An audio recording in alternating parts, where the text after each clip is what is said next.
Zampola. My name is Tenzing Lamsang. I'm the editor of the Bhutanese newspaper.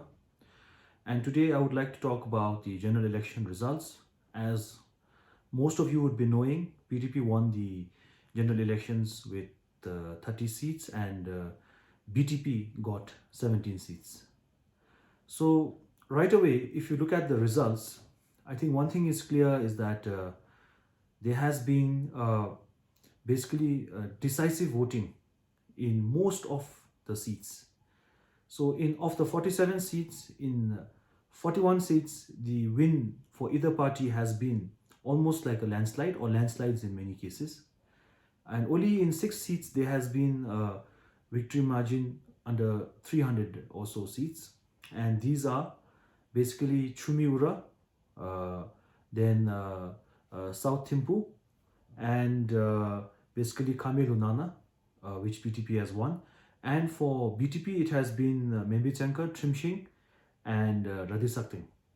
So a decisive election mostly. And then a huge impact of the election is for the BTP is the loss of its three ministerial faces or candidates from the east, which are Yeshidoji, the former agriculture minister, then Doji Chodin, the vice president and former MOWHS minister, and Nobu Wanshu, the former education minister, and in fact a fourth potential ministerial face in the former cabinet secretary Kinza Wandi. So now there will be lesser ministerial representation from the east because PDP won only one seat in the east, and that seat is Jomosanka Marsala in Samzonkar, and so that's how it is. And then if you look at the voting trends, um, in some ways it's not been very different from the last three elections. In 2013 also, when PDP won, it won mostly in the west and south, parts of the center, and some seats in the east. The east was largely retained by DPT. In 2018, a similar picture of DNT versus DPT when DNT won, and now when PTP has come back, again a similar picture with more number of seats for the Bhutan Tendril Party in the east. And I think in 2013 and 18 it had to do with the belief and loyalty of voters in the east with DPT for I mean whatever and reasons, and then I think this time around it's a bit different because I think BTP had managed to convince voters in the east that there would be a prime minister. The BTP president would be the prime minister from the east. So I think there was a massive wave in the east favoring BTP, which is why even strong candidates, ministerial candidates of PDP lost in the east. Normally, whom I think many would have assumed would not have lost, but they have lost this time. Then what people have already started saying on social media and otherwise is that basically the now east and the rest divide in the elections. So I think we have to look under the surface here and be honest with ourselves. Why did voters in the east so strongly vote for what they would have wanted as a prime minister from the east, which is the BTP president? It is because I think the message that kind of voters took during the elections in the east was that, you know, if you have a prime minister from the east, we'll have more development in the east. So, you know, if you look at the root of the problem, if you look at the socio-economic indicators in the eastern Dzongkhag, it is largely behind the rest of Bhutan, whether west or center or south. And this is not deliberate. Nobody's taken away resources from the east or something like that, but this is an accident of geography. And as I've said in my earlier Gelufu videos, basically Bhutan has not been able to achieve self-sufficiency and develop its economy much because of our terrain. We are the world's most mountainous country, but within this, the east is much more mountainous because Paro, Thimphu, Punakha, Wangdi have valleys, have gentle slopes with features suitable for paddy cultivation. then adequate water resources, and they've been placed geographically also along old and new trade routes, old trade routes when trade used to happen up north, and now the new trade routes down south. So all of that factors played in. The I think the government here in Thimphu has always tried to allocate resources equally. Like for example, in the plant periods, there is automatic calculation where places with larger population and higher poverty rate get more resources. This has been happening for several plant periods, especially with the advent of electoral democracy. So more resources have been pushed into these places, uh, but it's not been enough. I think so. Now I think going forward, I'm personally worried about the kind of development in the east, because now they've been in opposition for 10 years and now 5 more years.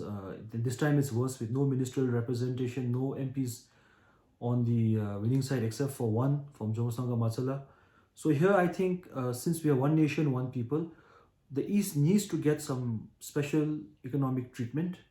Like for example, in tourism, if you're charging $100 SDF for the whole country, I think there needs to be a huge discount for the East. Maybe something like $50 or something, or maybe even without SDF to encourage travelers to go to the East. There could be other economic activities, infrastructure projects that could happen in the East to help the East kind of catch up.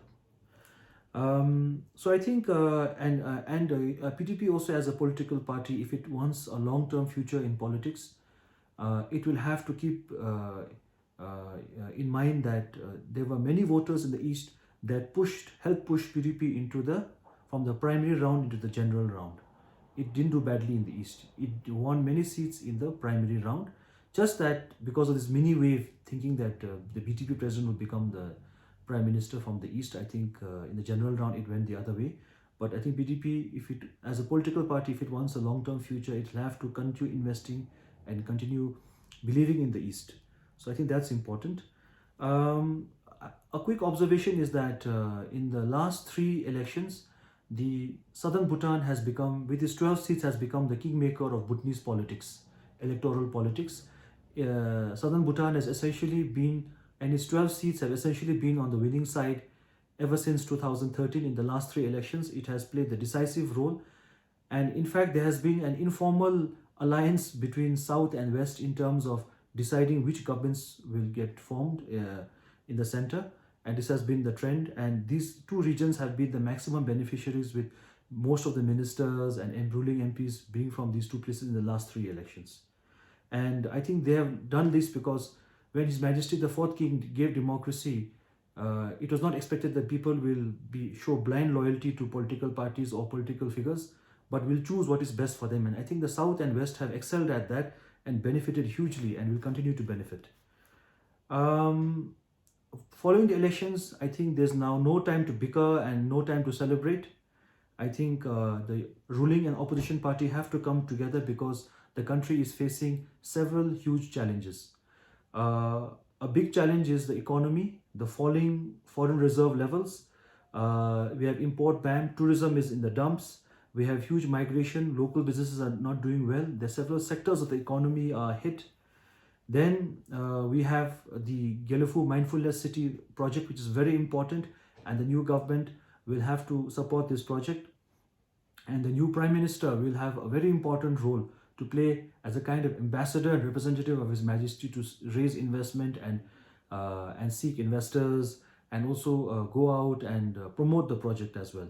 Then we have the largest ever 13 5-year plan at 512 billion Nultram, with 250 billion capital expenditure, which is the largest capital expenditure is for construction of roads, new structures and all of that. So I think it's a big ambitious plan already, and when you add the pledges, it will become even bigger. And then essentially we are in the next 5 years, it's a make or break moment for Bhutan. If we can succeed, I think we'll do well. We'll have transformed the economy, we'll have transformed ourselves. But if we don't do well, I think there'll be a huge price to pay, and it may even be the point of no return. So now there's no time for fighting. We have to all come together as one people, one nation. Whether you have ruling MP or not, everybody should be given equal development, equal opportunities, and we have to work together as a team. And this is me signing off. Thank you very much. Until next time.